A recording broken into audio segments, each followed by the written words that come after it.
Hello সবাইকে, কেমন আছো সবাই? আজ যাচ্ছি আমরা ঘুরতে। কোথায় একটু পরে দেখতে পাবে। ওকে বারবার বাড়ি থেকে আসার সময় বলছিলাম যে একটা বাটি নে, লুকটা ম্যাচ করবে, কিন্তু ও নেয়নি।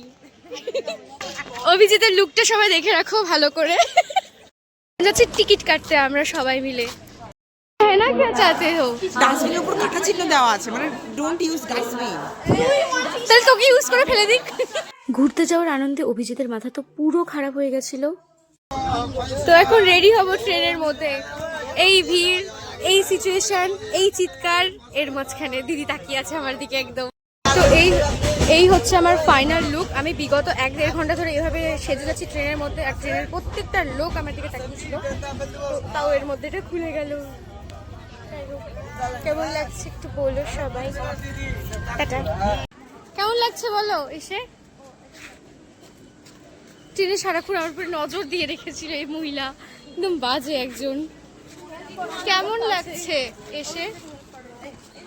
ট্রেনের এক্সপিরিয়েন্স কেমন? ভালো, একদম বাজে ট্রেনে।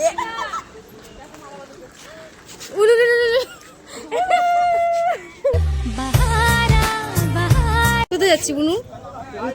এত কিছুর মাঝে তো এটাই বলা হলো না যে আমরা কোথায় যাচ্ছি। আমরা এসেছি শান্তিনিকেতনে। হ্যাঁ, ভিডিওটা পোস্ট করতে অনেকটা দেরি হয়ে গেছে, কারণ তার মাঝে আমি আরেকটা জায়গায় ঘুরতে গেছিলাম। তার ভিডিওটা কিছুদিন পর আসছে। আমি আর অভিজিৎ আপাতত একসাথে ঘুরছি। আমরা মেলা ঘুরতে ঘুরতে এতটাই ব্যস্ত, একটা ক্লিপ নিইনি, একটা ফুটেজ নিইনি। বলো অভিজিৎ, কেমন লাগলো মেলা ঘুরে? ভালো, খুব ভালো। জিনিস যা দেখছি, দেখো এগুলো দেখো। ওখানে গিয়ে আমরা যা দেখছি তাই কিনে নিচ্ছি। লাস্টে এমন হয়েছে যে আমাদেরকে বড় বড় কটা ব্যাগ কিনতে হয়েছে সবাইকে। তারপর সেই ব্যাগে করে জিনিসগুলো আনতে হয়েছে, কারণ রাখার আর জায়গা ছিল না আমাদের নিজের ব্যাগে। তো এই হচ্ছে আমার শান্তিনিকেতনের ব্লগ। কেমন লাগলো জানিও। দেখা হচ্ছে নেক্সট ব্লগে। আর